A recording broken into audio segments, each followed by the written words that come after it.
पहला आंख है, दूसरा आंख, एक तीसरा आंख बोलते हैं। काय के लिए? आंख का काम होता है, फोटो रिसेप्टर होते हैं। फोटो रिसेप्टर का मतलब रोशनी है तो उधर एक्टिव हो जाएगा, रोशनी है तो क्या हो जाएगा? एक्टिव हो जाएगा। तो ये दोनों आंख रोशनी पे एक्टिव हो जाता है, दूसरा रोशनी पे ये एक्टिव हो जाता है, ये भी क्या हो जाएगा? एक्टिव।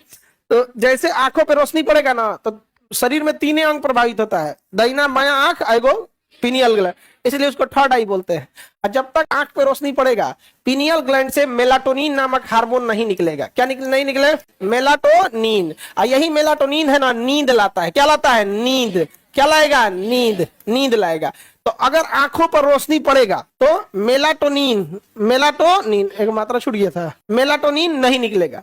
तो जब तक रोशनी पड़ते रहेगा मेलाटोनिन नहीं निकलेगा। जैसे आंखों पर रोशनी पड़ना बंद हुआ तुरंत पीनियल ग्लैंड को मैसेज चला गया कि लगता है रोशनी बंद, मोबाइल लगता है रख दिया है, मोबाइल रख दिया लग रहा है यहाँ पे। और उसके बाद पीनियल ग्लैंड थोड़े देर में 10 मिनट के अंदर क्या निकालेगा? मेलाटोनिन। मेलाटोनिन निकाल के ब्लड में मिला देगा और ब्लड पूरे शरीर में फैल जाएगा। जब पूरे शरीर में फैल जाएगा तो शरीर का हर एक अंग रिलैक्स अवस्था में चला जाएगा, एकदम हाथ पर नॉर्मल हो जाएगा, सारा फंक्शन करने लगेंगे। सबको आदेश देगा किडनी तुम सारा अपना वर्क करो, एकदम साफ सफाई कर, जल्दी जल्दी इसको हम रिलैक्स मूड में डाल। लीवर तो अपना करो, लंग्स अपना, सारे पार्ट पुर्जा सब साफ सफाई में लग जाएंगे सर। तो ब्रेन से कहेगा कि सारा ब्लड इधर भेजो, तो ब्रेन ब्लड सप्लाई उधर भेज देगा यहाँ पे। और जैसे ब्रेन ब्लड सप्लाई भेज देगा तो ब्रेन को कहेगा कि भाई दिन भर तो तुम अपना ब्लड लिए ही रहते, तुम अपनी एनर्जी कम लो, रेस्ट करो, हम लोग को अपना साफ सफाई करने दो। इसलिए पूरा बॉडी अपने आप को हीलिंग प्रोसेस में डाल देता है और आपके ब्रेन हीलिंग प्रोसेस हटा देता है एकदम छोटा सा। फिर आपको आराम से नींद आएगा।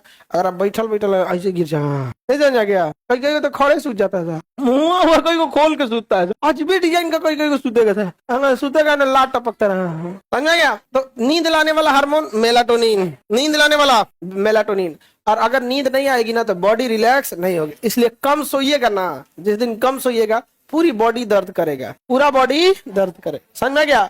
और पीनियल ग्लैंड बार बार आंख को मैसेज भेजेगा, आंख को मैसेज भेजेगा बार बार, आंख बंद कर, आंख बंद कर, हमको पूरी बॉडी को रिलैक्स में भेजना है। तो जिस दिन नींद कम रहेगी ना उस दिन देखिए आंखें अपने से बंद होगा, बार बार बंद करेगा। उसको कहेंगे बायोलॉजिकल क्लॉक। बायोलॉजिकल क्लॉक मतलब होता है, या बायोलॉजिकल ग्लैंड या बायोलॉजिकल मतलब जो भी बायोलॉजी यानी नेचर ने जो बनाया उसको पूरा कराएगा। नेचर ने बनाया आपको कम से कम 6 घंटा सोइए, कम से कम कितना घंटा सोइए? 6 घंटा। अब सबका अपना अपना बायोलॉजिकल क्लॉक अलग अलग हो जाता है। छोटा बच्चा में पीनियल ग्लैंड ज्यादा एक्टिव होता है, इसलिए छोटा बच्चा को देखिएगा दिन भर सूतेगा, खूब सूतेगा। यहाँ पे जैसे जैसे आपका उम्र बढ़ेगा मेलाटोनिन एक्टिवनेस कम हो जाएगा। इसलिए देखिएगा हम लोग को कोई अगर सोए हैं, कोई ऐसे ऐसे धोप देगी सूझ जा, उठ के आदमी को दे देगा, नहीं समझा गया?